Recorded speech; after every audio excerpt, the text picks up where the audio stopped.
Today we're going to go over writing the prime factorization of numbers and finding the GCF, or greatest common factor, of monomials. The whole numbers that are multiplied to find a product are called factors of that product. A number is divisible by its factors. You can use the factors of a number to write the number as a product. The number 12 can be factored several ways. You can write it as 1 times 12, 2 times 6, 3 times 4, 1 times 4 times 3, or 2 times 2 times 3. The order of the factors does not change the product, but there is only one example below that cannot be factored further. The circled factorization is the prime factorization because all the factors are prime numbers. The prime factors can be written in any order, and except for changes in the order, there's only one way to write the prime factorization of a number. So for 12, it's 2 times 2 times 3. Remember, a prime number has exactly two factors, itself and 1. The number 1 is not prime because it only has one factor, 1. If we are going to write the prime factorization of 98, there are two different methods. Method 1 is called a factor tree. You choose any two factors of 98 to begin. Keep finding factors until each branch ends in a prime factor. So 98 can be broken into 2 and 49. 2 is a prime number, and then 49 can be broken into 7 times 7, which are both prime numbers. So 98 equals 2 times 7 times 7. Method 2 is a ladder diagram. You choose a prime factor of 98 to begin. You keep dividing by prime factors until the quotient is 1. So 98 divided by 2 is 49, and then divided by 7 is 7, divided by 7 again is 1. So 98 is 2 times 7 times 7. You can also write it as 2 times 7 squared. Here are two examples for you to try on your own. You can pause the show and then come back for the answers.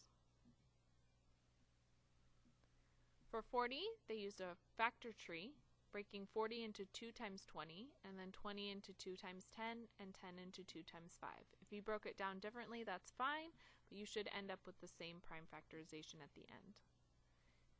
You could write it as 2 to the third power times 5.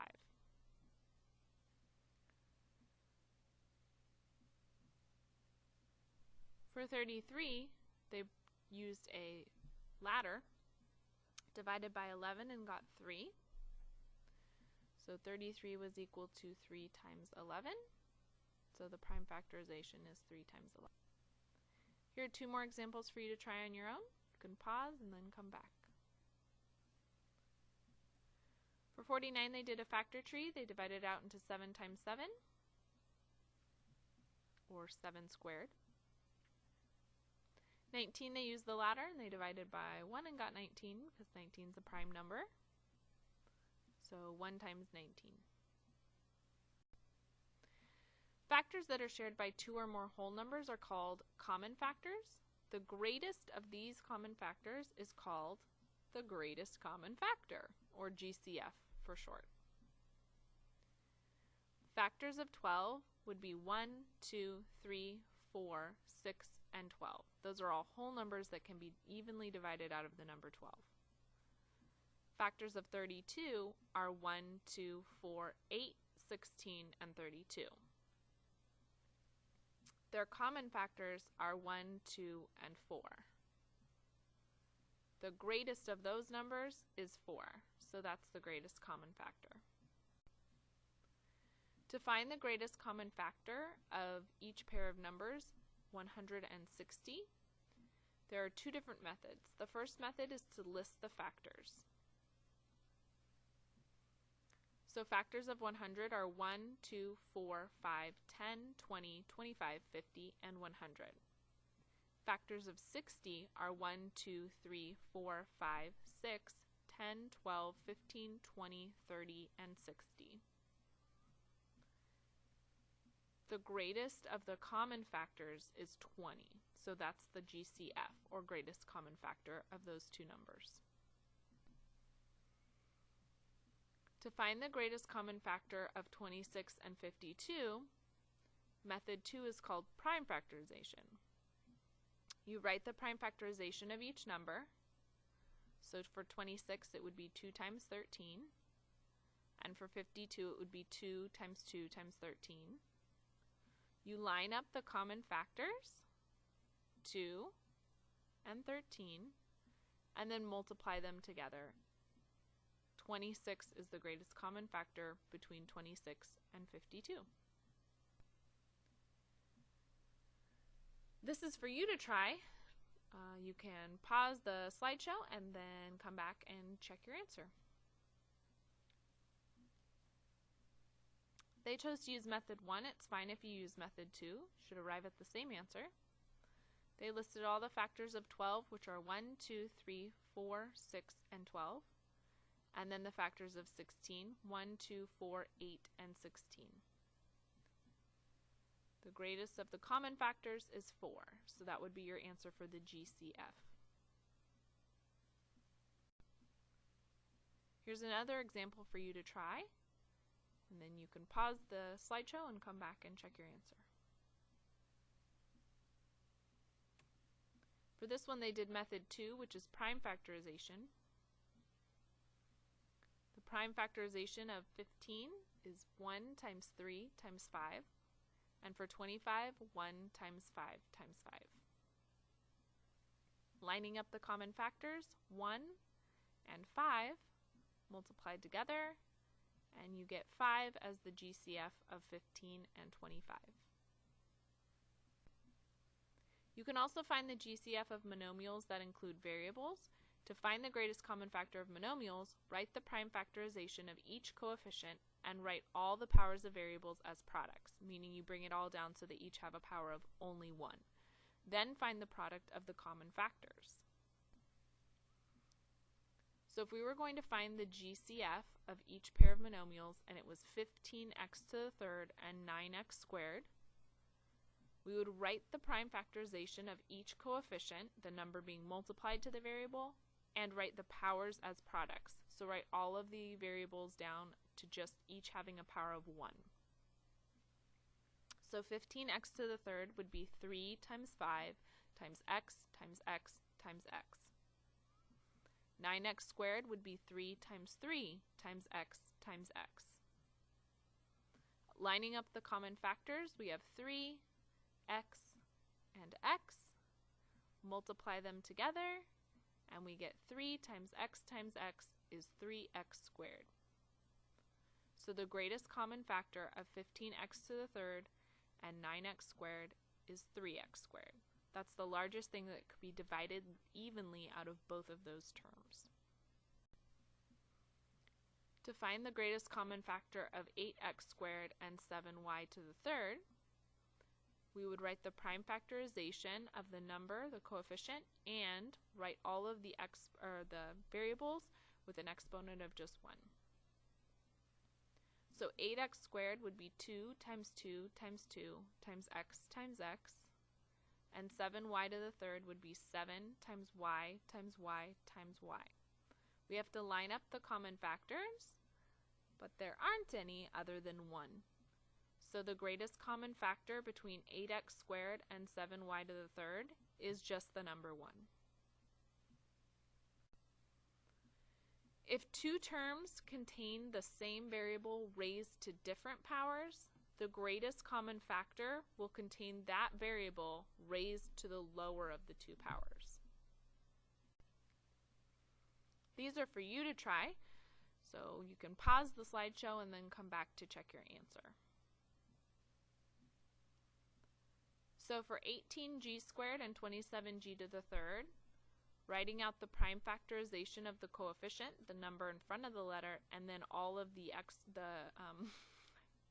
powers as products. So 18g squared is 2 times 3 times 3 times g, and 27g to the third would be 3 times 3 times 3 times g times g times g. Lining up the common factors, we have 3, g, and g. Multiplied together, that gives us 9g squared. Another example for you to try, so you can pause the slideshow, try this on your own piece of paper, and then come back to check your answer. So we're going to write out the prime factorization of the coefficient and the powers as products. 16a to the 6th would be 2 times 2 times 2 times 2, and then a times itself 6 times. A times A times A times A times A times A. 9b is 3 times 3 times b. We're going to line up the common factors, but there aren't any other than 1. So the greatest common factor between 16a to the 6th and 9b is 1. Another example for you to try on your own piece of paper, and then come back to check your answer. So for 8x and 7v squared, 8 would be written as 2 times 2 times 2 times x, and 7v squared would be 7 times v times v. Lining up the common factors, again there aren't any other than 1, so the GCF of 8x and 7v squared is 1. For an application question, a cafeteria has 18 chocolate milk cartons and 24 regular milk cartons. The cook wants to arrange the cartons with the same number of cartons in each row. Chocolate and regular milk will not be in the same row. How many rows will there be if the cook puts the greatest possible number of cartons in each row? So the 18 chocolate and 24 regular milk cartons must be divided into groups of equal size. The number of cartons in each row must be a common factor for both 18 and 24. So we're going to find the common factors of 18 and 24. Listing the factors of 18, they are 1, 2, 3, 6, 9, and 18. Factors of 24, 1, 2, 3, 4, 6, 8, 12, and 24. Their greatest common factor is 6. The greatest possible number of milk cartons in each row is 6. That's the largest number that could be divided evenly out of the chocolate and regular milk numbers of cartons. Find the number of rows of each type of milk when the cook puts the greatest number of cartons in each row. So there were 18 chocolate milk cartons. If we divide by 6 of those containers per row, there would be 3 rows of chocolate milk, and then 24 regular milk cartons divided by the 6 containers per row would give 4 rows of regular milk. So when the greatest possible number of types of milk is in each row, which would be 6 containers per row, there are 7 rows total. This is an example for you to try, so you can pause the slideshow and try it on your own paper, and then come back to check your answer. Adrienne is shopping for a CD storage unit. She has 36 CDs by pop music artists and 48 CDs by country music artists. She wants to put the same number of CDs on each shelf without putting pop music and country music CDs on the same shelf. If Adrienne puts the greatest possible number of CDs on each shelf, how many shelves does her storage unit need? The 36 pop and 48 country CDs must be divided into groups of equal size. The number of CDs in each row must be a common factor of 36 and 48. The factors of 36 are 1, 2, 3, 4, 6, 9, 12, 18, and 36. Factors of 48, 1, 2, 3, 4, 6, 8, 12, 16, 24, 48. The greatest common factor between 36 and 48 is 12. The greatest possible number of CDs on each shelf is 12. Find the number of shelves of each type of CDs when Adrienne puts the greatest number of CDs on each shelf. So we divide 36 pop CDs by the 12 CDs we're going to put per shelf, and we get 3 shelves of pop CDs.